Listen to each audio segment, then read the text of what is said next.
Hey hi friends. So last எபிசோட்ல பார்த்தீங்கன்னா நம்ம ஹீரோயின் ஒரு நர்ஸை கொலை பண்ணியிருப்பாள்ல, அதை வந்து போலீஸ்காரங்க எப்படியோ கண்டுபிடிச்சிட்டாங்க. ஆக்சுவலாக அதை கண்டுபிடிக்கிறதுக்காக அவங்க அந்த இடத்துக்கு போயிருக்க மாட்டாங்க. நம்ம ஹீரோயின் இல்லீகலாக ஆப்ரேஷன் பண்ணுறாள்ல, அந்த ஆர்கன்ஸை இல்லீகலாக விற்கிற கும்பலுக்காக. ஸோ அது அந்த இடத்துல தான் நடக்குது அப்படின்றத தெரிஞ்சு தான் போயிருப்பாங்க. பட் இருந்தாலும் அந்த இடத்துல அவளோட டெட் பாடியை அவங்க எதிர்ச்சியாக கண்டுபிடிச்சி ரொம்பவே ஷாக் ஆயிருப்பாங்க. அதுவும் இல்லாமல் நம்ம சாய் வேற அதை பார்த்து ரொம்ப ஷாக் ஆயிருப்பாரு. ஸோ இதுக்கப்புறம் நடக்க போகிறத நம்ம இந்த எபிசோட்ல பார்க்கலாம். ஸ்டார்டிங் சீன்ல பார்த்தீங்கன்னா அடுத்து அப்படியே நமக்கு ஒரு ஃபிளாஷ்பேக் தான் காட்ட ஆரம்பிக்கிறாங்க. அது என்னன்னு பாத்தீங்கன்னா நம்ம ஹீரோயின் பஸ்ல டிராவல் பண்ணி போயிட்டு இருப்பா அவளுடைய வீட்டுக்கு. சோ கரெக்டா அவளுடைய ஸ்டாப் வரும்போது அவ இறங்கி போவா. கூடவே பாத்தீங்கன்னா இன்னொரு பையனும் இறங்கி வருவான். சோ இந்த சீனை அப்படியே ஒரு மாதிரி வியர்டா காட்டி முடிச்சதுக்கு அப்புறம் அடுத்த நாள் காலையில நம்ம ஹீரோயின் பாத்தீங்கன்னா ஹாஸ்பிட்டலுக்கு போல. இதை தெரிஞ்சுக்கிட்ட உடனே நம்ம சாய்க்கு ஒரு மாதிரி தோண ஆரம்பிக்குது. அவ எதுக்காக இன்னைக்கு வரல, இன்னைக்கு ஆபரேஷன்லாம் இருக்குன்னு தெரியும்ல அப்படின்ற மாதிரி கேட்டிருக்காரு. சோ இதை பார்க்கும்போதே நமக்கு நல்லா தெரியுது நம்ம சாய் ஹீரோயினா ஹாஸ்பிட்டலை விட்டு வெளியே அனுப்புறதுக்கு முன்னாடி நடந்த பிளாஷ்பேக் போல இதெல்லாம். அதுக்கப்புறம் நம்ம சாய் என்ன பண்றாரு அப்படின்னா நம்ம ஹீரோயினோட ஃப்ரெண்ட் ஒருத்தர் இருப்பான்ல, அதான் பிரசன்ட்ல கூட நம்ம சாய்க்கு அசிஸ்டண்டா இருக்கிறவன். சோ அவங்கிட்ட போய் கேக்குறாரு, இந்த மாதிரி வந்துட்டு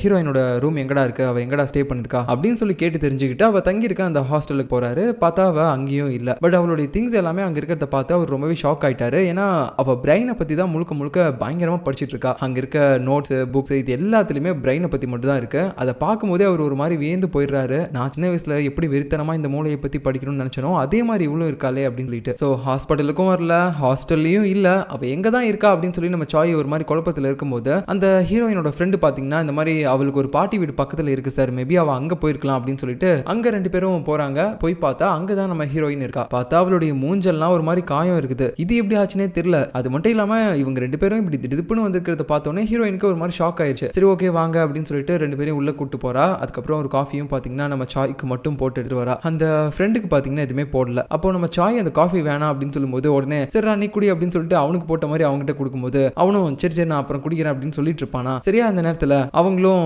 கேக்குறாங்க, எதுக்காக நீ இன்னைக்கு காலேஜ் வரல, அதுவும் இல்லாம என்ன உன் மூஞ்செல்லாம் ஏதோ காயம் இருக்குது அப்படின்னு சொல்லி கேட்கும்போது ஒன்னும் இல்ல சார், நான் ஒரு நாள் கூட லீவ் எடுக்க கூடாதா என்ன, நான் டெய்லியுமே வந்துட்டே இருக்கணுமா அப்படின்ற மாதிரி கொஞ்சம் திட்டும்போது சரி ஓகே நீ வராத பத்திலாம் நாங்க இன்னைக்கு எதுவும் கேட்கல, உன் கண்ணத்துல என்ன காயம் இருக்கு அப்படின்னு சொல்லி கேட்க அவ உடனே பாத்தீங்கன்னா ஒரு மாதிரி பதட்டத்துல மலிப்பி பேச ஆரம்பிக்கிறா. அதுவா சார், அது ஒன்னும் இல்ல, நான் கீழே வலிக்கு விழுந்துட்டேன் பாத்ரூம்ல அப்படின்ற மாதிரி சொல்றா. அவ சொல்ற விதத்திலே தெரியுது அவ வந்து ஏதோ மலிப்பி தான் பேசுறா அப்படின்னு சொல்லிட்டு. அந்த நேரத்துல நம்ம சாயும் அந்த அசிஸ்டன்ட் கிட்ட டேய் இவளுக்கு மூஞ்சில் அடிபட்டு இருக்குல்ல, அதுக்கு மருந்து வைக்கணும், நீ போய் மெடிக்கல் ஷாப்ல ஏதாவது மெடிசன் வாங்கிட்டு வா அப்படின்னு சொல்லிட்டு ஃபர்ஸ்ட் அவனை அனுப்பிடுறாரு. அதுக்கப்புறம் நம்ம ஹீரோயின் பேச ஆரம்பிக்கிறாரு, இன்னைக்கு மட்டும் நீ வந்திருந்தீங்கன்னா நிறைய ஆபரேஷன்ஸ் பண்ணி முடிச்சிருக்கலாம் அப்படின்னு சொல்லிட்டு இருக்கும்போது ஏன் நான் வந்து ஆபரேஷன் பண்ணா மட்டும் எனக்கு ஸ்காலர்ஷிப்லாம் கிடைக்க போதா என்ன, நான் தான் வெளிநாட்டுக்கு போக போறது இல்ல அப்படின்ற மாதிரி கொஞ்சம் கோவத்தோட பேசுறா. ஏன்னா அந்த ஸ்காலர்ஷிப் வேற ஒரு பையனுக்கு கிடைச்சிருக்கும்ல, அந்த கோவத்துல தான் அவ இப்போ வரைக்கும் இருக்கா போல. அந்த நேரத்துல பாத்தீங்கன்னா ஒரு மாதிரி கடுப்புல பாத்ரூமுக்கு போயிட்டு அப்படியே நம்ம அசிஸ்டன்ட் அதான் அவளுடைய ஃப்ரெண்டுக்கு கால் பண்ணி டேய் நீ மருந்தும் வாங்கிட்டு வர வேணா ஒரு மண்ணும் வாங்கிட்டு வர வேணா, ஃபர்ஸ்ட் இந்த ஆளை இங்க இருந்து கூட்டு போ, எனக்கு இவரை பார்த்தாலும் இரிட்டேட் ஆகுது, அட்லீஸ்ட் இவரை இங்க கூட்டு வரதுக்கு முன்னாடி என்கிட்ட இன்ஃபார்ம் பண்ண மாட்டியாடா அப்படின்னு சொல்லிட்டு பயங்கரமா திட்டிட்டு இருக்கும்போது அவனும் பாத்தீங்கன்னா சரி இரு வரேன் அப்படின்னு சொல்லிட்டு காரை திருப்பிட்டு வந்துட்டு இருப்பான். அப்புறம் நம்ம ஹீரோயின் ஃபோன் பேசி முடிச்சுட்டு இங்க வந்து பார்த்தா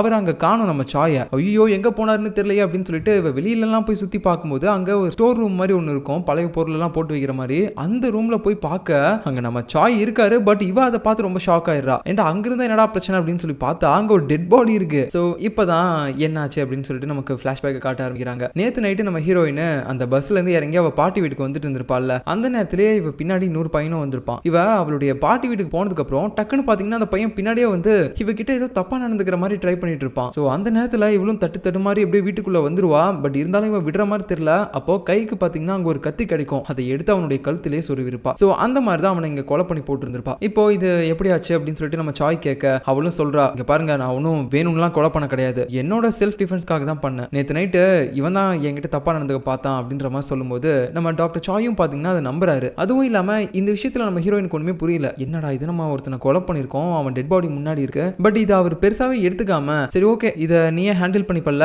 உனக்கு ஏதாவது ஹெல்ப் வேணுமா என்ன அப்படின்ற மாதிரி கேட்கிறாரு. சரி ஓகே நானே இதை பாத்துக்கிறேன், நீங்க ஒன்னும் பண்ண வேணாம், நீங்க ஃபர்ஸ்ட் இங்க இருந்து போங்க அப்படின்னு சொல்லிட்டு அவரை பாத்தீங்கன்னா அங்கிருந்து அனுப்பி விட்டுறா. அதுவும் இல்லாம இந்த விஷயத்தை பத்தி இவர் வெளியில யார்ட்டுமே சொல்லிடக்கூடாது அப்படின்னு சொல்லிட்டு அவர் ஐஸ் வைக்கிற மாதிரி நீங்க ஹாஸ்பிட்டலுக்கு போங்க நானும் வரேன், மறுபடியும் வந்து ஆபரேஷன்லாம் பண்ணலாம் அப்படின்ற மாதிரி இழிச்சிக்கிட்டே பேசிட்டு இருப்பா. அதுக்கப்புறம் அவரும் பாத்தீங்கன்னா அங்கிருந்து போயிருப்பாரு. சோ இந்த சீன்ஸ் எல்லாத்தையுமே அப்படியே காட்டி முடிச்சதுக்கு அப்புறம் கதை மறுபடியும் பிரசன்ட்டுக்கே வருது. போலீஸ்காரங்க ஒரு இடத்த விசாரிக்கிறதுக்காக பயங்கரமா சுத்தி வளைச்சிருக்காங்க. அது எந்த இடம்னு பாத்தீங்கன்னா நம்ம ஹீரோயின் இல்லீகலா ஆபரேஷன் பண்ணக்கூடிய அந்த இடத்துல ஒரு நர்ஸை கொலை பண்ணி போட்டுருப்பால. சோ அந்த டெட் பாடியை கூட கடைசியா அந்த போலீஸ்காரங்க அப்புறம் நம்ம சாய் எல்லாம் கண்டுபிடிச்சிருப்பாங்க. சோ அந்த இடத்த தான் இன்னும் விசாரிக்கிறதுக்காக பயங்கரமா சுத்தி வளைச்சிருக்காங்க. கொலை பண்ணது யாருன்னு சொல்லி கண்டுபிடிக்கிறதுக்கு வேற ஏதாவது க்ளூ கிடைக்குதா அப்படின்னு சொல்லி பாக்குறதுக்கு. சோ இது எல்லாத்தையுமே நம்ம ஹீரோயினும் பாத்தீங்கன்னா அங்க ஒரு கார்ல உட்காந்துக்கிட்டு ரொம்ப ரிலாக்ஸா பாத்துக்கிட்டு இருக்கா. இவ தான் கொலையே பண்ணா. அப்படி இருக்கும்போது இந்த இடத்துக்கே அவ வரக்கூடாது. பட் இருந்தாலும் பாத்தீங்கன்னா ரொம்ப தைரியமா வந்து உட்காந்துருக்கா. இதை பார்த்துட்டு அந்த அசிஸ்டன்ட்டும் மேடம் சத்தியமா உங்க இடத்துல யாராவது இருந்தாங்கன்னா இப்படிலாம் வந்து இங்க வந்திருக்க மாட்டாங்க, ஒழுங்கா வாங்க இங்க இருந்து போலாம் அப்படின்னு சொல்லும்போது அவ அதை கேட்காம மறுபடியும் பாத்தீங்கன்னா அந்த இடத்துக்குள்ளேயே போறா. அட இருடா இவங்க எப்படிதான் கொலைகாரங்களை கண்டுபிடிக்கிறாங்கன்னு சொல்லி நம்ம செக் பண்ணலாம் அப்படின்னு சொல்லிட்டு இவ பாட்டுக்கு ரொம்ப அசால்ட்டாவே பேசிட்டு இருக்கா. ஆனா நம்ம அசிஸ்டன்ட்க்குனா அடிவயத்தெல்லாம் கலக்குது, என்னமோ அவன் தான் கொலை பண்ண மாதிரி. இந்த நேரத்துல போலீஸ்காரங்க எல்லாருமே சேர்ந்து ஒரு இடத்துல பாத்தீங்கன்னா குழியை தோண்டிட்டு இருக்காங்க. அங்க ஏதோ புதைச்சு வச்ச மாதிரி இருக்கு அப்படின்னு சொல்லிட்டு அது வேற யாரும் இல்ல, நம்ம சாயோட அந்த ஃப்ரெண்டு தான் போலீஸ் டிபார்ட்மெண்ட்ல இருப்பார்ல. சோ ரெண்டு பேரும் பாத்தீங்கன்னா இப்போ அந்த குழி தோண்டிட்டு இருக்க இடத்துல தான் இருக்காங்க. அங்க இருந்து அவங்களுக்கு ஒரு சில திங்ஸ் எல்லாமே கிடைச்சிருக்கு. ஆக்சுவலா அந்த கேங்ஸ்டருக்கு நம்ம ஹீரோயின் இல்லீகலா ஆபரேஷன் பண்ணிருப்பால இந்த இடத்துல. அப்புறம் ஆபரேஷன்லாம் முடிச்சுட்டு எல்லாருமே இங்க இருந்து போனதுக்கு அப்புறம் அங்க இருந்த திங்ஸ் எல்லாத்தையுமே எரிச்சு அவங்க இங்க புதைச்சிருப்பாங்க. அதை தான் வந்து இப்போ போலீஸ்காரங்க இப்படி கண்டுபிடிச்சு எடுத்திருக்காங்க. சோ இப்போ இந்த எவிடன்ஸ்ல அவங்களுக்கு ஏதோ ஒரு டப்பா கிடைச்சிருக்கு. அந்த டப்பா என்னன்னு சொல்லிட்டு அந்த இன்ஸ்பெக்டரும் பாத்தீங்கன்னா அவருடைய ஃப்ரெண்ட் நம்ம சாய் கிட்ட கேக்குறாரு, இது என்ன டப்பா அப்படின்னு சொல்லிட்டு. நம்ம சாயும் அதை பார்த்துட்டு பேஷண்ட்ஸ்க்கு ஆபரேஷன் பண்றதுக்கு முன்னாடி இதை கொடுப்பாங்க, அவங்க கொஞ்சம் மயக்கமான ஸ்டேஜுக்கு போறதுக்காக அப்படின்ற மாதிரி சொல்லும்போது ஸோ இதெல்லாம் பார்த்துட்டு அந்த போலீஸ் ஆஃபீஸருக்கு தெரிஞ்சிருச்சு கன்ஃபார்மா இங்கே தான் வந்து அந்த இல்லீகலான ஆபரேஷனும் நடந்திருக்கு அப்படின்னு சொல்லிட்டு. பட் இருந்தாலும் இப்போ இந்த டெட் பாடி கிடைச்சிருக்கும்ல, அந்த நர்ஸ் பொண்ணோட டெட் பாடி, அந்த பொண்ணை எதுக்காக கொலை பண்ணாங்க, யார் கொலை பண்ணாங்க, எப்படி கொலை பண்ணாங்க, இதை வந்து நம்ம கண்டுபிடிக்கணும் அப்படின்ற மாதிரி அந்த போலீஸ் ஆஃபீஸர் நம்ம சாய் கிட்ட பேசிட்டு இருக்க. இந்த நேரத்தில் அங்க நம்ம சாய் இருக்கிறத ஹீரோயினும் பார்க்குறா. உடனே ஒரு மாதிரி கோவப்பட ஆரம்பிக்கிறா. ஸோ அதுக்கப்புறம் அங்கே ஒரு கார் மேலே பார்த்தீங்கன்னா இங்கே போலீஸ்காரங்க எல்லாருமே ஒரு டிஃப்ரெண்டாக ட்ரெஸ் எல்லாம் போட்டு விசாரிச்சுட்டு இருப்பாங்க. ஸோ அந்த மாதிரி ட்ரெஸ்ஸை இவ்வளோ எடுத்து போடுற மாதிரி தெரியுது. இப்போ அடுத்த சீனில் இந்த பக்கம் போலீஸ்காரங்க எல்லாருமே பார்த்தீங்கன்னா இன்ச் பை இன்ச்சா இந்த இடம் முழுக்க இன்ச் பை இன்ச்சா நல்லா தேடிட்டு இருக்காங்க, ஏதாவது எவிடன்ஸ் கிடைக்குதான்னு சொல்லிட்டு. அப்போ ஒரே ஒரு லேடி மட்டும் ஒரு இடத்துல ஏதோ ஒரு மாதிரி தட்டி பார்க்குறாங்க, அங்கே ஏதோ இருக்க மாதிரி தெரியுது.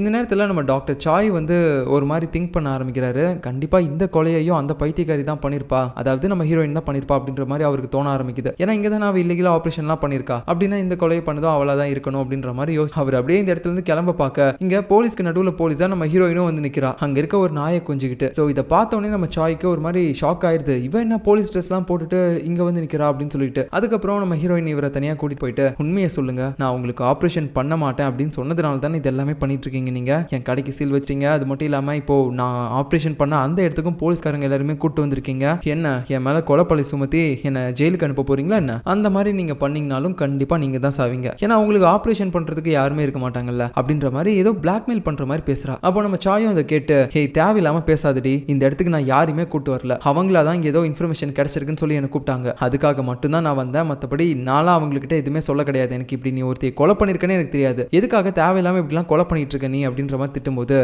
என்ன மட்டும் ஏதோ பெருசா பேசுறீங்க, நான் தான் கொலைகாரின்ற மாதிரி, நீங்க பண்ணலையா அப்படின்ற மாதிரி மறுபடியும் பாத்தீங்கன்னா பல வருஷத்துக்கு முன்னாடியே அந்த காங் அப்படின்ற ஒருத்தர் வந்து காணாம போயிருப்பார்ல, அதான் நம்ம சாயோட ஃப்ரெண்டு, அவருக்கு கூட ஆப்ரேஷன் நம்ம சாய் தான் பண்ற மாதிரி இருந்திருக்கும், பட் நம்ம ஹீரோயின் போய் பண்ணிருப்பாள்ல, சோ அவர் காணாம போனதுக்கு கண்டிப்பா நீங்க தான் காரணமா இருக்கணும், நீங்க தான் ஏதாவது அவர் கொலை பண்ணிருப்பீங்க அப்படின்ற மாதிரி நம்ம ஹீரோயின் சொல்லிட்டே இருக்கும்போது நம்ம சாயும் இங்க பாரு நான் எந்த கொலையுமே பண்ணல, தேவையில்லாம என் மேல இந்த பழியுமே போட்டுட்டு இருக்காது என்ன அப்படின்ற மாதிரி அவரு சொல்றாரு. ஆனா ஹீரோயின் கேட்கிற மாதிரி தெரியல, இங்க பாருங்க கண்டிப்பா நான் அதை கண்டுபிடிக்காம விட மாட்டேன், அந்த காங்க கொலை பண்ணது நீங்க தான் சொல்லி அப்படின்ற மாதிரி கோவத்தோட பேசிட்டு போறா. நம்ம சாயும் அவ பேசிட்டு போறதை பார்த்து அப்படியே ஒரு மாதிரி பதற ஆரம்பிக்கிறாரு. சோ இப்போ வரைக்கும் நமக்கு கன்ஃபார்மா தெரியல அந்த காங் இறந்து போனதுக்கும் நம்ம சாய்க்கும் ஏதாவது சம்மந்தம் இருக்குமா அப்படின்னு சொல்லிட்டு. பட் இருந்தாலும் இதை எப்படியாவது கண்டுபிடிக்கணும் அப்படின்னு சொல்லிட்டு நம்ம ஹீரோயின் என்ன பண்றான்னு பாத்தீங்கன்னா அந்த காணாம போன காங் இருக்காருல்ல, அவருக்கு ஒரு பையன் கூட இருந்திருப்பான், அந்த பையனை பாத்தீங்கன்னா மறுபடியும் மீட் பண்றா. சோ லாஸ்டா வந்து அவன் தான் எல்லாமே சொல்லியிருப்பான், இந்த மாதிரி அன்னைக்கு நீங்க ஆபரேஷன் பண்ணிட்டு போயிட்டீங்க, பட் கொஞ்ச நாளே என்னோட அப்பா வந்து காணாம போயிட்டாரு, அவருக்கு என்ன ஆச்சுன்னே தெரியல இப்போ வரைக்கும் அப்படின்னு சொல்லிட்டு. சோ அதை பத்தி தான்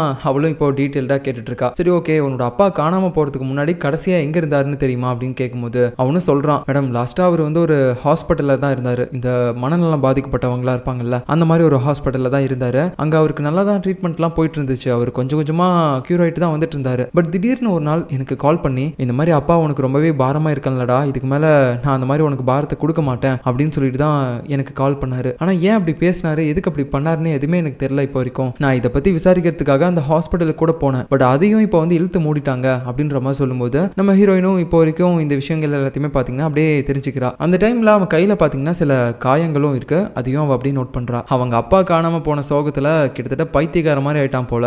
அதனால தான் இந்த மாதிரி நிறைய வெட்டுக்காயம்லாம் போட்டு வச்சிருக்கான் அவன் கையில்.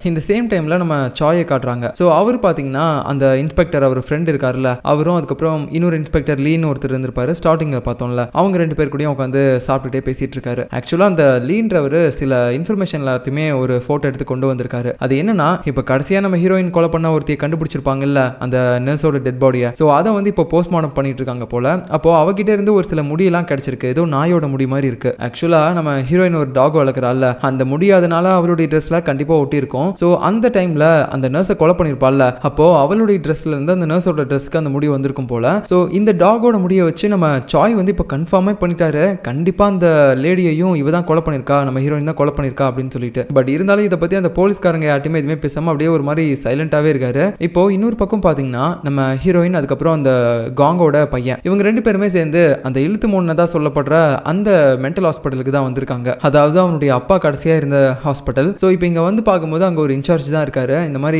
எங்களுக்கு ஒரு சில விஷயங்கள்லாம் தெரிஞ்சுக்கணும், அதுக்காக நாங்கள் வந்து ஹாஸ்பிட்டலுக்கு போய் ஆகணும், நீங்கள் தரங்க அப்படின்னு சொல்லி கேட்கும்போது அதுக்காக அவர் காசு கேட்குறாரு. சரி ஓகே நாங்கள் காசும் கொடுக்குறோம், ஓப்பன் பண்ணுங்க அப்படின்னு சொல்லி கேட்கும்போது இவங்களும் உள்ள போயிட்டு எல்லா இன்ஃபர்மேஷனுமே பார்க்க ஆரம்பிக்கிறாங்க. அதாவது அவனுடைய அப்பா எந்த இடத்துல தங்கியிருந்தாரு, எப்போ என்னென்னலாம் பண்ணுவார், அவருடைய ஃபோட்டோஸ், அப்புறம் அவருடைய இன்ஃபர்மேஷன், இது எல்லாத்தையுமே பார்த்தீங்கன்னா அவங்க ஒரு டாக்குமெண்ட்டில் பார்க்குறாங்க. எல்லாமே கரெக்டாக இருக்குது. பட் லாஸ்ட்டாக அவர் காணாமல் போகும்போது அவர் உங்ககிட்ட ஏதாவது சொன்னாரா, இல்லைன்னா அவரை பற்றி உங்களுக்கு ஏதாவது தெரியுமா அப்படின்னு கேட்கும்போது எனக்கு தெரிஞ்ச வரைக்கும் இந்த டாக்குமெண்ட்ல இருக்கிறது மட்டும்தான், பர்டிகுலரா அவரை பத்தி எனக்கு வேற எதுவுமே தெரியாது அப்படின்ற மாதிரி அவர் சொல்லிட்டு இருக்காரு. இருந்தாலும் ஓகே அப்படின்னு சொல்லிட்டு இவங்களும் இன்னும் எல்லா இடத்துலயுமே பாத்தீங்கன்னா அந்த மென்டல் ஹாஸ்பிட்டல்ல சுத்தி பார்த்துட்டு இருக்காங்க, வேற ஏதாவது இன்ஃபர்மேஷன் கிடைக்குதா அப்படின்னு சொல்லிட்டு. ஸோ அப்படி எல்லா இடத்தையுமே பார்த்துட்டே இருக்கும்போது அப்போ அந்த இன்சார்ஜுக்கு ஒரு விஷயம் ஞாபகம் வருது. நான் உங்ககிட்ட ஒன்று சொல்ல மறந்துட்டேன், எப்பயுமே இவரை வந்து ஒருத்தங்க அப்படியே வீல் சேர்ல தள்ளிட்டு வெளியே கூட்டு போவாங்க சுத்தி காட்டுறதுக்காக. ஆள் பார்க்கறதுக்கு ரொம்ப நீட்டா டிப்டாப்பா தான் இருப்பாரு, அவர் எப்பயாவது ஒரு டைம் வந்து அந்த மாதிரி இவரை கூட்டு போவார் இங்கிருந்து வீல் சேர்ல தள்ளி அப்படின்னு சொல்லும்போது நம்ம ஹீரோயினுக்கு ஒரு டவுட்டா இருக்குது, ஒருவேளை அது சாயா இருப்பாரா அப்படின்னு சொல்லிட்டு உடனே பாத்தீங்கன்னா நம்ம சாயோட போட்டோவை காட்டுறா. ஹே நல்லா பார்த்து சொல்லு, இவன் தானே அது அப்படின்ற மாதிரி கேட்டே இருக்கும்போது அவனும் ஒரு மாதிரி பாக்குறான். இப்ப அப்படியே கட் பண்ணி அடுத்த சீன்ல நம்ம சாயை தான் காட்டுறாங்க. சோ அவருக்கு பர்சனலா ஒரு லேடி டாக்டர் மாதிரி ஒருத்தங்க இருப்பாங்கல்ல, ஆக்சுவலா அந்த லேடி இவருக்கு ஒரு ஸ்பை மாதிரி வேலை பார்ப்பாங்க போல. சோ இப்போ நம்ம ஹீரோயின் அந்த காங்கோட பையனை கூட்டிக்கிட்டு அந்த காங் லாஸ்டா இருந்த மென்டல் ஹாஸ்பிட்டலுக்கு போயிருப்பாள்ல விசாரிக்கிறதுக்காக, அந்த போட்டோஸ் எல்லாத்தையுமே பாத்தீங்கன்னா இந்த லேடி எடுத்துட்டு வந்து இப்போ நம்ம சாய்க்கு கொடுத்துருக்கா. எனக்கு என்னமோ இந்த பொண்ணு பண்ற எதுவுமே சரியா படல, நீங்க அவளை ரொம்பவே ஈஸியா நினைச்சு விட்டுட்டு இருக்கீங்க அப்படின்னு சொல்லும்போது நம்ம சாயும் அதை பார்த்துட்டு எனக்கு இதை பத்திலாம் கவலையே கிடையாது, அவ கண்டிப்பா என்ன கண்டுபிடிக்க மாட்டா, அதுவும் இல்லாம நிறைய விஷயத்துல நானும் அவ்வளவு ஒண்ணுன்னு நான் பல டைம் சொல்லியிருக்கேன், இந்த ஆபரேஷன் பண்றது அப்புறம் பிரைனை பத்தி தெரிஞ்சுக்கிறது இந்த விஷயத்தெல்லாம் வேணா அவ என்ன மாதிரி இருக்கலாம், ஆனா மத்த எல்லா விஷயத்திலயும் அவ என்ன மாதிரி கிடையாது, எல்லா விஷயத்திலயும் நான் கொலை பண்றதுல கூடயா அப்படின்ற மாதிரி நமக்கு இந்த இடத்துல ஒரு டவுட் வருது. ஒருவேளை இவர் தான் அந்த காங்க கொலை பண்ணாரா அப்படின்ற மாதிரி நமக்கு இன்னும் கொஞ்சம் சந்தேகமும் ஏற்படுது. இப்ப மறுபடியும் இந்த மென்டல் ஹாஸ்பிட்டல் தான் காட்டுறாங்க. அங்க இருக்கக்கூடிய இன்சார்ஜ் பாத்தீங்கன்னா கடைசியா நம்ம ஹீரோயின் காட்டின அந்த சாயோட போட்டோவை பார்த்து எனக்கு ஞாபகம் இல்லை அப்படின்ற மாதிரி சொல்லியிருப்பார் போல. பட் இருந்தாலும் இங்க ஒரு சில கேமரா ஃபுட்டேஜ் எல்லாம் வந்து அவர் ரெக்கார்ட் ஆயிருப்பாரு. ஸோ அந்த ஃபுட்டேஜ் இப்போ யார்கிட்ட இருக்குன்னு தெரியும், நான் வேணா அவனுக்கு கால் பண்ணி எல்லாத்தையுமே கேட்டு பார்க்குறேன் அந்த ஃபுட்டேஜ் கிடைக்குதான்னு சொல்லிட்டு அப்படின்ற மாதிரி சொல்லி இவன் அந்த ஃப்ரெண்டுக்கு பார்த்தீங்கன்னா கால் பண்ணுறான். டே இந்த மாதிரி இந்த மென்டல் ஹாஸ்பிட்டலில் இருந்த ரெக்கார்டான கேமரா ஃபுட்டேஜ்லாம் வேணும் அப்படின்னு சொல்லி கேட்க அவன் பார்த்தீங்கன்னா சென்ட் பண்ணுறேன் அப்படின்ற மாதிரி சொல்கிறான். பட் சென்ட் பண்ண மாட்டான். அதுவும் இல்லாமல் அவன் இந்த விஷயத்தையே ஒரு மாதிரி அவாய்ட் பண்ணுற மாதிரி தெரியுது. ஸோ இதெல்லாம் பார்க்கும்போது நம்ம காங்கோட பையன் ஒரு மாதிரி கோவப்படுறான். ஏய் நீங்க தான் என்னோட அப்பா ஏதோ பண்ணிருக்கீங்க, ஆனா இப்போ நான் இதை கேட்டு வரும்போது எதுவுமே தெரியாத மாதிரி ஏதோ நாடகம் ஆடுறீங்க, நீங்க நல்லா ஏமாத்துறீங்க, என்னடா பண்ணீங்க அப்பாவை அப்படின்னு சொல்லிட்டு அவன் கோவத்துல இந்த மென்டல் ஹாஸ்பிட்டலோட இன்சார்ஜ் கிட்டே சண்டைக்கு போயிட்டு இருக்கான். இதை பார்த்துட்டு நம்ம ஹீரோயினும் ஒரு மாதிரி விடு விடு அப்படின்னு சொல்லி தடுத்து நிறுத்துறா. அதுக்கப்புறம் கோவத்துல அந்த இன்சார்ஜ் வெளியே போயிடுவானா. உடனே அவங்க கிட்ட போயிட்டு மறுபடியும் நம்ம ஹீரோயின் அந்த சாயோட போட்டோவே காட்டி டேய் உண்மையை சொல்லு, இவன் தானே அந்த காங்க வெளியே கூட்டு போவான் வந்து அப்படின்னு சொல்லி கேட்கும்போது ஐயோ மேடம் எத்தனை தடவை சொல்றது, எனக்கு சரியா அவருடைய முகம் ஞாபகம் இல்லை, ஞாபகம் இருந்தா சொல்ல மாட்டேனா அப்படின்னு சொல்லிட்டு அவன் ஒரு பக்கம் பாத்தீங்கன்னா கத்திக்கிட்டு இருக்கான்.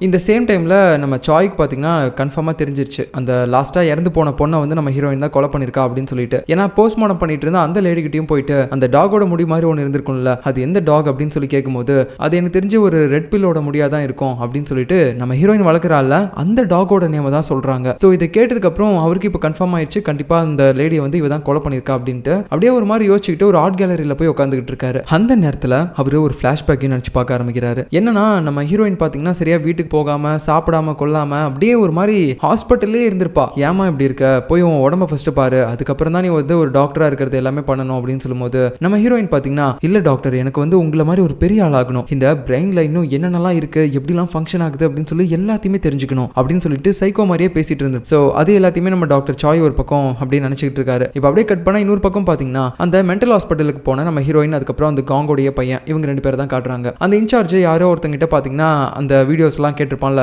ரொம்ப நேரம் ஆச்சு அவன் எதுவுமே ரெஸ்பான்ஸே பண்ணல. மறுபடியும் பாத்தீங்கன்னா இப்போ இவரே கால் பண்ணி இந்த மாதிரி டே என்னடா ஆச்சு, அந்த வீடியோஸ் எல்லாமே ஏதாவது கிடைச்சிச்சா அப்படின்னு சொல்லி கேட்கும்போது இல்ல எதுவுமே கிடைக்கல, எல்லாமே அழிஞ்சு போச்சு அப்படின்ற மாதிரி அவன் சொல்லிடுறான். ஸோ இந்த விஷயத்தை கேட்டதுக்கு அப்புறம் அந்த காங்கோடைய பையனுக்கு செம்ம காண்டாகுது. எனக்கு ஃபர்ஸ்டே தெரியும்டா, நீ எங்ககிட்ட பணம் புடுங்கிறதுக்காக தான் இந்த மாதிரி நடிச்சிட்டு இருந்திருக்கா, என் அப்பாவை என்னடா பண்ண, என்ன பண்ண சொல்லு அப்படின்னு சொல்லிட்டு ஒரு மாதிரி பைத்தியமான சண்டை போட்டுட்டு இருக்கான் அவர்கிட்ட போயிட்டு. அந்த நேரத்தில் அவரை பிடிச்சி கீழே தள்ளும்போது அங்க உடஞ்சிருந்த ஒரு கிளாஸ் பீஸ் அவருடைய கையிலேயே குத்திருந்த உடனே கோவத்துல அந்த காங்கோட பையன் வெளியே போயிடுறான். இருந்தாலும் இவன் வலி தாங்க முடியாம கத்திட்டு இருக்கும்போது நம்ம ஹீரோயின் தான் பார்த்துட்டு டேய் நான் உனக்கு ஃபர்ஸ்ட் எய்ட் பண்றேன், உன் கையை காட்டு அப்படின்னு சொல்லிட்டு இருக்கும்போது கரெக்டா பாத்தீங்கன்னா அவனுடைய கையில ஒரு ரிங் இருக்கிறத பாக்குறா. இந்த ரிங்கை நான் இதுக்கு முன்னாடி எங்கேயோ பார்த்திருக்கேனே அப்படின்னு சொல்லி அவ யோசிக்கும் போது தான் தெரியுது, இதுக்கு முன்னாடி அந்த காங்குக்கு ஆபரேஷன் பண்ணிருப்பாள்ல, அந்த டைம்ல அவர்கிட்ட இருந்த ரிங் தான் இது. அப்படி இருக்கும்போது இப்போ இந்த ரிங் இவங்கிட்ட இருக்கிறத பார்த்தா கண்டிப்பா தெரியுது அந்த ரிங்கை வந்து அவர்கிட்ட இருந்து தான் இவன் திருடி இருக்கான் அப்படின்னு சொல்லிட்டு. டேய் உன் நல்ல நேரம், இப்போ வரைக்கும் அவன் இந்த ரிங்கை பார்க்கல, பார்த்தான்னு வச்சுக்கோ ஏன் கண்டிப்பா அவங்க அப்பா இப்ப காணாம போனதுக்கு நீ தான் காரணம்னு சொல்லி உனக்கு கொலை பண்ணாலும் பண்ணிடுவான் அப்படின்னு சொல்லிட்டு இருக்கும்போது என்ன எனக்கு தெரியக்கூடாது அப்படின்னு சொல்லிட்டு அவன் வேற உள்ள வந்து எல்லாத்தையுமே கேட்டுறான். அப்புறம் அந்த கையில இருக்க ரிங்கையும் பாத்தீங்கன்னா கண்டுபிடிச்சிடறான். டேய் இது என் அப்பா ரிங்கு தானே, என்னடா பண்ண என் அப்பாவை அப்படின்னு சொல்லிட்டு சண்டை போட்டுட்டு இருக்கும்போது அந்த இன்சார்ஜ் பாத்தீங்கன்னா பயந்து அங்கிருந்து வெளியே ஓட ஆரம்பிக்கிறான். மழை வேற பெஞ்சிட்டு இருக்குது. பட் இருந்தாலும் இந்த காங்கு பையன் விடுற மாதிரி தெரியல. அப்படியே பாத்தீங்கன்னா ஃபாலோ பண்ணிட்டு போயிட்டே இருக்கும்போது 2 பேரும் ஒரு இடத்துல சண்டை போட்டுட்டே இருப்பாங்க. நம்ம ஹீரோயினும் டேய் வேணாண்டா விட்டுறான்னு சொல்லிட்டு அந்த பையன்கிட்ட சொல்லிட்டே இருக்கா. ஆனா அந்த பையன் விடுற மாதிரி தெரியல. கடைசியா இவங்க 2 பேரும் சண்டை போட்டுட்டு அப்படியே அங்க இருந்து விழுந்துடுறாங்க. என்னாச்சுன்னு சொல்லிட்டு போய் நம்ம ஹீரோயின் எட்டி பாக்குறா. பார்த்தா அங்க ஒரு பெரிய பள்ளத்தாக்கு இருக்கு. அதுக்குள்ள அவங்க 2 பேரும் விழுந்து கிடக்குறாங்க மூச்சு பேச்சு இல்லாம. அப்புறம் ஆம்புலன்ஸ்க்கு கால் பண்ணி ஃபர்ஸ்ட் இவங்க 2 பேரும் எப்படியோ ஹாஸ்பிட்டல்ல அட்மிட் பண்ணிட்டா. பட் இருந்தாலும் அந்த மென்டல் ஹாஸ்பிட்டலோட இன்சார்ஜ் வந்து செத்து போயிட்டான். அதுக்கப்புறம் அந்த காங்கோட பையனும் பாத்தீங்கன்னா ஒரு மாதிரி சீரியஸான கண்டிஷன்ல இருக்கான். சரி ஓகே, இதுக்கு மேல வந்து இந்த காங் காணாம போன விஷயத்த நம்மளா தான் கண்டுபிடிக்கணும் அப்படின்னு சொல்லிட்டு நம்ம ஹீரோயின் ஒரு பக்கம் நினைச்சிட்டு இருக்க. இன்னொரு பக்கம் நம்ம டாக்டர் சாய் பார்த்தீங்கன்னா அவருடைய பிரெயினையே ஸ்கேன் பண்ணி பார்த்துட்டு இருக்காரு. அதாவது அவருக்கு இருக்கக்கூடிய அந்த டிசார்டர் இப்போ எத்தனாவது ஸ்டேஜில் இருக்கு, ரொம்பவே சீரியஸாக இருக்கா, இல்லைனா இப்போதைக்கு பரவாயில்லையா, இன்னும் எவ்வளோ நாள் தான் தாக்கு பிடிப்பாரு அப்படின்ற விஷயம் எல்லாத்தையுமே அதில் பார்த்துட்டு இருக்காரு. அப்புறம் அவருடைய ஒர்க் எல்லாமே பார்த்து முடிச்சுட்டு அவர் வீட்டுக்கு போயிடுவாரு. பட் அந்த இடத்துக்கு திடீர்னு நம்ம ஹீரோயின் வந்து உண்மையை சொல்லுங்க, ஏன் நீங்க கொலை பண்ணதை என்கிட்ட ஒத்துக்கவே மாட்டுறீங்க, அந்த காங்க கொலை பண்ணது நீங்க தானே, அவர் உங்களோட எதிரி தானே அப்படின்னு சொல்லிட்டு மறுபடியும் அவ அதை பத்தியே தான் கேட்டுட்டு இருக்கா. ஆனா நம்ம சாய் அதெல்லாம் ஒத்துக்கிற மாதிரியே தெரியல. உங்ககிட்ட பல டைம் சொல்லிட்டேன் நான் அவரை கொலை பண்ணலன்னு சொல்லி, பட் இருந்தாலும் ரிப்பீட்டடா நீ எதுக்காக அதை பத்தியே கேட்டுட்டு இருக்கேன்னு சொல்லி எனக்கு சத்தியமா தெரியல. இதை தவிர வேற ஏதாவது கேட்கறதா இருந்தா கேளு, இல்லைன்னா நான் கிளம்புறேன் அப்படின்னு சொல்லிட்டு அவர் பாத்தீங்கன்னா அப்படியே அங்கிருந்து கிளம்ப பாக்குறாரு. பட் இருந்தாலும் அவருக்குள்ள ஏதோ ஒரு தயக்கம் பதற்றம் இதெல்லாம் பார்க்கும்போது அவர் தான் அந்த காங்க கொலை பண்ணாரா அப்படின்ற மாதிரி தான் நமக்கு இந்த இடத்துல தோணிட்டே இருக்கு. அதுக்கப்புறம் பாத்தீங்கன்னா நம்ம சாயோட வீட்டுல ஒரு ஒர்க்கர் வேலை பாக்குறாரு. அவருடைய வேலை எல்லாத்தையுமே பார்த்து முடிச்சுட்டு இன்னைக்கு வீட்டுக்கு நைட்டு கிளம்புறாரு. சோ கிளம்பிட்டு இருக்க அந்த டைம்ல யாரோ ஒருத்தர் அப்படியே அவரை தூரத்துல இருந்து பார்த்துட்டு இருக்காரு. பார்த்தா அது நம்ம சாய் தான். இவர் வீட்டுக்குள்ள இருப்பாருன்னு சொல்லி பார்த்தா என்ன இங்க நிக்கிறாரு அப்படின்ற மாதிரி இருக்கு. சோ இப்படி அவர் வீட்டுல வேலை பார்க்குற ஆள் அங்கிருந்து போனதுக்கு அப்புறம் இவர் மறுபடியும் காட்டுக்குள்ள போறாரு. அங்க அவருக்கு வேற ஏதோ ஒரு வீடு மாதிரி இருக்கு. சோ அங்க ஒரு காஸ்ட்லியான ஒரு கார் இருக்கு, அதான் ரோல்ஸ் ராய்ஸ். அந்த கார் எடுத்துட்டு அவர் கிளம்பிட்டு இருக்காரு. இந்த காரை இதுக்கு முன்னாடி எங்கேயோ பார்த்த மாதிரியே இருக்குது அப்படின்னு சொல்லி பார்க்கும்போது தான் தெரியுது அது நம்ம காங்கோட காரு. இதுக்கு முன்னாடி நம்ம ஹீரோயின்ட்ட வழி கேட்டு அந்த ஹாஸ்பிட்டலுக்கு போயிருப்பாங்கல்ல, அப்போ அந்த கார்ல தான் வந்திருப்பாங்க. சோ இந்த கார் இவர்கிட்ட எப்படிடா இருக்குது அப்படின்னு சொல்லிட்டு நமக்கு ஒண்ணுமே புரியல. இப்போ இதை எடுத்துட்டு அவர் வெளியே கிளம்பிட்டு இருக்கும்போது நமக்கு அப்படியே சில பிளாஷ்பேக் எல்லாம் காட்ட ஆரம்பிக்கிறாங்க. ஆக்சுவலா அந்த காங் பாத்தீங்கன்னா உண்மையாவே நல்லா தான் இருந்திருக்காரு. அவருக்கு மென்டலா எந்தவித பிரச்சனையும் கிடையாது. ஆபரேஷன் பண்ணி முடிச்சதுக்கு அப்புறம் அவர் ஃபுல்லாவே கியூர் ஆயிட்டாரு. ஒரு நாள் நம்ம டாக்டர் சாய் பாத்தீங்கன்னா அவர்கிட்ட தனியா பேசணும் அப்படின்னு சொல்லிட்டு கார்ல கூட்டு வந்திருப்பாரு ஒரு இடத்துக்கு, அவரோட பிரைவேட்டான இடத்துக்கு. அவர் காருக்குள்ள ஏறி உட்காருவாரு காங். அந்த டைம்ல அவர் கையில ஏதோ ஒட்டின மாதிரி இருக்கும் அப்படின்னு சொல்லிட்டு அதை பாத்தீங்கன்னா தொடச்சிட்டு இருப்பாரு. அந்த டைம்ல நம்ம சாயும் வந்து ஒரு டிஷ்யூ பேப்பரை கொடுக்குறாரு. சரி ஓகே அப்படின்னு சொல்லிட்டு அதை வச்சு அவர் தொடக்கிறாரு. அப்ப அப்படியே மோந்தும் பார்த்துட்டு இருக்காரு, என்னவா இருக்கும் இது அப்படின்னு சொல்லிட்டு. சோ இது அப்படியே காட்டிட்டு இருக்கும்போது கதை மறுபடியும் பிரசன்ட்டுக்கு வருது. சோ நம்ம சாய் இப்போ இந்த காரை எடுத்துட்டு யாரை கூட்டு போக போறாரு அப்படின்னு சொல்லி பாத்தீங்கன்னா அந்த போலீஸ் ஆபீசர்ஸ்ல லீ அப்படின்னு சொல்லி ஒருத்தர் இருந்திருப்பார்ல, அவர் தான் கூட்டு போயிட்டு இருக்காரு. இப்போ அவர் வந்து அந்த கார்ல ஏறும்போதும் அதே மாதிரி தான் அந்த கைப்பிடியில ஏதோ ஒன்று ஒட்டிட்டு இருக்கும் போல. சோ அது வந்து அவருக்கு ஒரு மாதிரி பிசு பிசுன்னு கையில ஒட்டுது. அது அப்படியே அவர் ஒரு மாதிரி என்னன்னு தெரியாம மோந்து பார்த்துட்டு இருக்கும்போது நம்ம சாய் மறுபடியும் அதை துடைக்கிறதுக்காக ஒரு டிஷ்யூ பேப்பர் கொடுக்குறாரு. இதுக்கு முன்னாடி அந்த காங்குக்கு எப்படி கொடுத்தாரோ அதே மாதிரி. அதுக்கப்புறம் அந்த போலீஸ் ஆபீசர் லீ பேசிட்டே வந்துட்டு இருக்காரு. இந்த மாதிரி அந்த இறந்து போன பொண்ணோட உடம்புல இருந்து ஒரு டாகோட முடி கிடைச்சிச்சு இல்ல, அது எந்த டாகோட முடின்னு சொல்லி நாங்க கண்டுபிடிச்சோம். அது வந்து ஒரு ரெட் பில்லோட முடி. இங்க ரெட் பில் யார் வளர்க்குறாங்க அப்படின்னு சொல்லி நான் செக் பண்ணி பார்த்ததுல ஒரு பொண்ணு வளர்க்குறா. அது வேற யாரும் இல்லை டாக்டர், உங்களோட ஜூனியர் தான், உங்களோட காலேஜில் படிச்சவ தான். அவளை பற்றி விசாரிக்கும் போது அவள் ஏதோ ஒரு மாதிரி கேரக்டர்ன்ற மாதிரி தான் எல்லாருமே சொல்கிறாங்க. ஒருவேளை அவள் தான் இந்த பொண்ணை கொலை பண்ணி புதைச்சிருப்பாளா, நம்ம வேணா அவகிட்ட போய் விசாரிச்சு பார்க்கலாம், உண்மை என்னன்னு தெரியும் அப்படின்ற மாதிரி இவன் எல்லாத்தையுமே கண்டுபிடிச்ச மாதிரி பேசிட்டு இருக்கான். ஸோ நம்ம சாயும் அது எல்லாத்தையுமே அப்படியே கேட்டு வந்துட்டு இருக்கும்போது இப்போ அப்படியே நமக்கு அந்த ஃப்ளாஷ்பேக்கை கண்டினியூவாக காட்ட ஆரம்பிக்கிறாங்க. ஆக்சுவலாக நம்ம காங்க அவருடைய பையனுக்கு கால் பண்ணி இந்த மாதிரி நான் உனக்கு ரொம்ப பாரமாக இருக்கேன்ல, இதுக்கு மேலே நான் உனக்கு அப்படி இருக்க மாட்டேன்ப்பா, நான் வேற எங்கேயாவது போகிறேன் அப்படின்னு சொல்லியிருப்பார்ல, அது எல்லாமே அவர் வேணும்னு சொல்ல கிடையாது, நம்ம சாய் தான் அப்படியே கத்தியை கழுத்தில் வச்சு சொல்லியிருப்பாரு. அப்படி பார்த்தா ஒரு வேளை அந்த காங்க நம்ம சாய் கொலை பண்ணிட்டாரா, ஏன்னா இவர் தானே இப்படி கட்டாயப்படுத்தி சொல்ல வச்சிருக்காரு அப்படின்னு சொல்லி நமக்கு தோணிட்டு இருக்கும்போது மறுபடியும் கதையை பிரசன்ட்ல காட்டுறாங்க. நம்ம சாய் கையில ஒரு மாதிரி கிளவுஸ் எல்லாம் போட்டிருக்காரு. இந்த லீ பாத்தீங்கன்னா மயக்கமாயிட்டாரு வேற. சோ இதை வச்சு பார்த்தா ஸ்டார்டிங்ல எல்லாரும் ஏறும்போது அந்த கையில பிசு பிசுன்னு ஒன்று ஒட்டிருக்கும்ல கைப்பிடியில இருந்து, அது ஒரு மயக்க மருந்து போல. நம்ம சாய் அவங்கள மயக்கமடைய வைக்கிறதுக்காக தான் இந்த மாதிரி பண்ணியிருக்காரு. அதுவும் இல்லாம இதுக்கு முன்னாடி அந்த காங்க கொலை பண்ணியிருந்தாரு அப்படின்னா அது இவரோட பர்சனல், ஏன்னா அந்த காங்க இவருக்கு பிடிக்காது, அதனால பண்ணியிருப்பாரு. பட் இந்த லீயே எதுக்காக இப்போ இந்த மாதிரி மயக்கமடைய வச்சு கூட்டு போறாரு அப்படின்னு சொல்லிட்டு நமக்கு ஒண்ணுமே தெரியல. சோ இதுக்கப்புறம் நடக்க போறத நம்ம அடுத்த எபிசோட்ல பார்க்கலாம். பாய்.